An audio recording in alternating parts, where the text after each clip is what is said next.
Tá? Pergunta número 2 aqui. Como perder o medo de gravar vídeos? Olha, essa daqui é a pergunta que mais fizeram, tanto nos e-mails quanto no inbox, no Instagram, e sempre vai ser a pergunta que mais vão fazer, justamente porque a gente precisa de uma aprovação para começar a fazer as coisas e se sentir mais seguro. E eu que tenho para falar, eu já falei para você que quanto mais vergonha, quanto mais você deixa a sua vergonha transparecer, menos oportunidades você vai ter. Isso é fato, tá? Quanto menos você se expõe, quanto menos você se expõe às pedradas do mundo, que vai acontecer uma hora ou outra, menos oportunidades você vai ter, tá? Isso é evidente. E aí, como que você vai perder a vergonha? É simplesmente aceitando isso, você vai ter que encarar isso. Olha só, eu estou perdendo a oportunidade por não estar fazendo isso e vou ter que começar a fazer. Se você for fazer um tratamento com coach, se você for fazer tratamento com psicólogo, se você for fazer tratamento com qualquer pessoa que trabalha a questão emocional, a tua mente aí,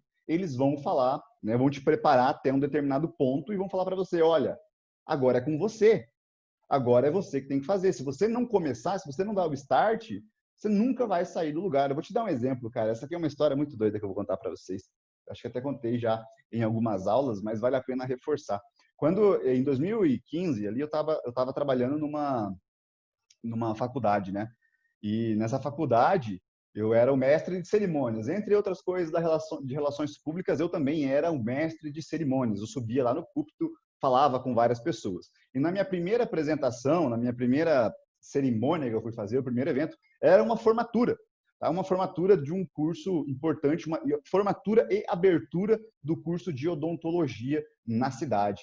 Nesse evento estava o prefeito, tinham vários deputados, vereadores, o reitor, o diretor da faculdade, porque era uma faculdade particular, e todos ali. E eu, dentro dessa esfera, eu era uma das pessoas que menos tinha autoridade ali. Né? Eu era uma das pessoas que tinha mais insegurança, justamente porque eu me sentia muito inferior em questão de poder do que aquelas pessoas. E a gente falando de autoridade e poder, as pessoas elas tinham um poder que era de direito, né? O que é um poder de direito? Um poder que foi lhes concedido, seja por meio dos méritos da vida ou então por meio das eleições. Isso é um poder, não necessariamente é uma autoridade, ela é um poder que tem, exerce o seu poder ali.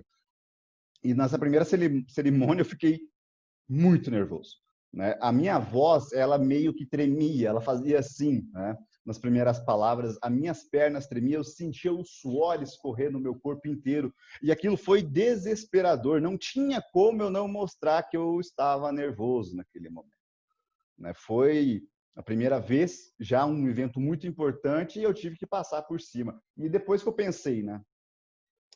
Não interessa o tipo de evento que vier e quantas pessoas estiverem assistindo, não tem como ser pior do que isso, tá? Então eu já tinha uma âncora do que era horrível e agora eu tenho um parâmetro de melhora.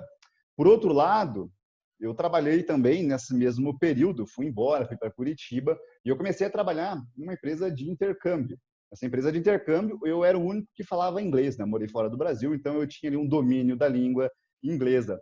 E a gente foi num evento, né? Um evento bem grande lá, onde reunia, em Curitiba, onde reunia todas as escolas em que havia parceiros na cidade. Então havia escolas da Irlanda, escolas da Austrália, dos Estados Unidos, da Inglaterra, enfim, de todos os lugares do mundo havia escola. E como a gente sabe, o inglês ele é uma língua universal. Até mesmo se você vai conversar em espanhol com alguma pessoa, tende, né, se a pessoa fala inglês e você também, a comunicação fica mais fluida.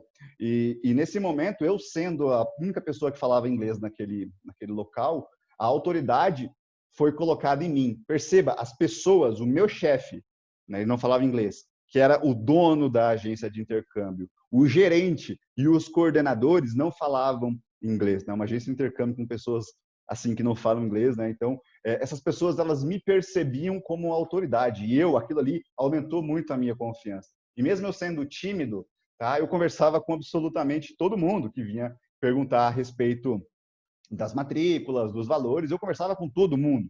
Simplesmente porque eu fui posto, fui percebido pelo aquele grupo de pessoas como uma autoridade e isso me deu confiança. Então perceba, é tudo uma questão de mindset, é tudo uma questão de como você se porta. né? Primeiro, você tem que ter a base de conhecimento, que é extremamente importante, né? Porque você precisa saber do que você está falando. E depois você precisa ter esse mindset, mindset mesmo, não tem outra palavra para dizer, construído para te gerar uma confiança. E quando você tem a confiança, você muda a sua postura e já tem mais uma ação que gera maior ainda a percepção de autoridade. Claro que, por mais que eu tentasse, por mais que eu fosse uma das pessoas que, que, que fosse professor lá nessa faculdade nova aí, né? Se eu fosse, sei lá, o PhD, o novo professor coordenador do curso lá naquela faculdade, por exemplo.